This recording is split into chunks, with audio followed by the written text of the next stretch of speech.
Welcome back to the Fighting Illini Insider. I'm Mike Kuhn, joined here by men's tennis coach Brad Dancer. And Coach Dancer just won your 100th match here as an Illini head coach. Been here 6 years, 5 as head coach.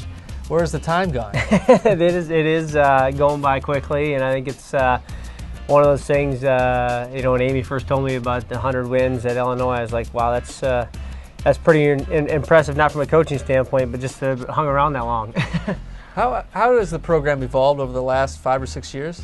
Yeah, I mean, I think it's something that we're always you're always trying to reinvent different things. But obviously, my predecessor Craig Tiley is one of the greatest coaches of all time, and so much of it borrowed from him. And then you keep trying to add little wrinkles here or there to make it better, or at least better in your eyes. But I think there's been a lot of things the same, and then I think the nature of it always comes back to is the kids themselves, the student athletes, and their experiences they have here at Illinois, and then their ongoing sort of involvement and commitment to the overall success of our program.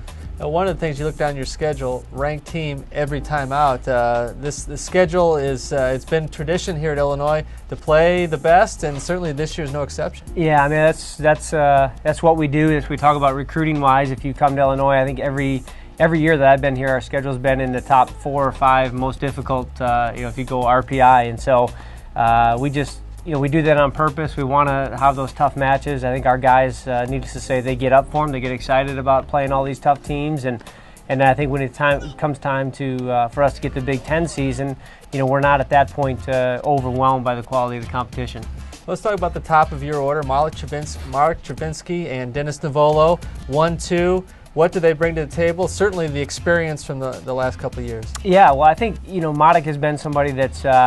His evolution here at Illinois has been, I don't know what the right words to say, but just a sheer joy to watch. I mean, it's a guy that came in and I think was, just a bit indecisive on where he was, tennis and life and everything else. And he's a guy that, I think he's milking the entire Illinois experience, whether it's friends and social life here and his academics. And he's probably the consummate student athlete. And now this year for him, so exciting to see him having singles and double success back to back. And I think he just, we've been talking all year about our leadership, and I think it comes down to him a little bit. He's really epitomizing what we look for in our team.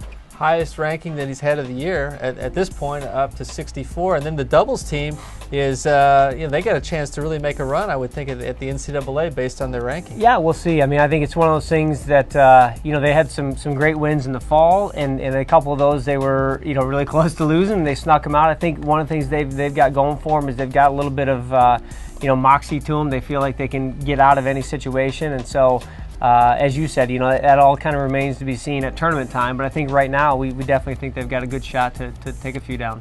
Well, talk a little bit about some of your younger guys, the people that you've had 5 home matches at the Atkins Tennis Center and at the Conn Outdoor Center that the fans maybe haven't seen a whole lot of yet, but will. Yeah. Well, I think particularly Stephen Ho from Australia has come in as a January freshman. Always a tough adjustment.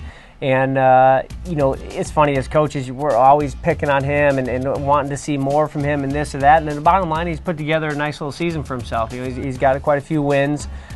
We think from a skill standpoint, he can do more, and we think he can step things up. But he's probably been the guy that's really fit into the team the best. It was a real seamless transition for him, so that's exciting.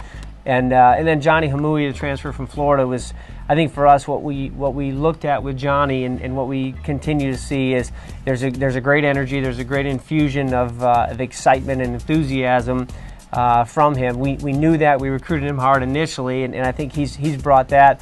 Ironically, his record hasn't been that strong this spring, but I think at the same time he's been a little bit of kind of the heart of the team in some matches, so that's been great. And then Bruno Abdenauer from Syria has been, it's funny, he hasn't gotten that much opportunity to play, and every time he's gone in, he's sort of made the most of it. He's really provided a great spark for us at different times. So all 3 of those guys have fit in the mix well, and then we've got Alden and KU that are both sitting out this semester, and we think, obviously down the stretch, those guys are going to make some huge impact for Illinois in the future. Well, you've had a lot of new players come in. How have they meshed with this team, and do you think that because that they're new, and some people coming in right at the break, that this team is just going to peak right at the right time at the end of the year? Well, I think one of the things we've had a history of, I guess if you said, what are you most proud of, I feel like, during April and May we seem to play our best tennis every year, and we've had some lulls at different points of the season. I think every year I've been here, but bottom line is I think again during the stretch run of the season and into NC2As, we seem to have peaked and played our best tennis, and I hope with this group too, it's especially for some of the guys that came in January, it gets to be long. They're not used to the length of the season, but I think we'll find some some refreshing. Hey, the weather's getting nice outside, and so I think there's a lot of things that are I don't know. I think we've got our training program that we put in place. It's designed for us to do well in late April and May, and I think this year we'll be able to do that as well. What you mentioned peaking in April and May, and obviously this is a game that you play almost 12 months of the year. How do you try to coach the schedule in terms of trying to make sure that the players are ready to go when it's the go time in May? Yeah, I think that's really the periodization of our training and what we do, throughout the course of the full year. In terms of coaching it, we just try to get our guys to play as hard as they can on each individual match, and if they do that, then I think some of the innate improvements come out of that over the course of time anyways, and I think it's more of our day-to-day training that helps us peak in April and May. Well, the Illini 4-1 at home, almost 5-0. They have a couple of weekends left of the home schedule. We look forward to seeing your team as we head towards Big Tens and NCAA. Thanks, Mike. Illini head tennis coach Brad Dancer. I'm Mike Kuhn. Stay tuned for more on the Fighting Illini Insider.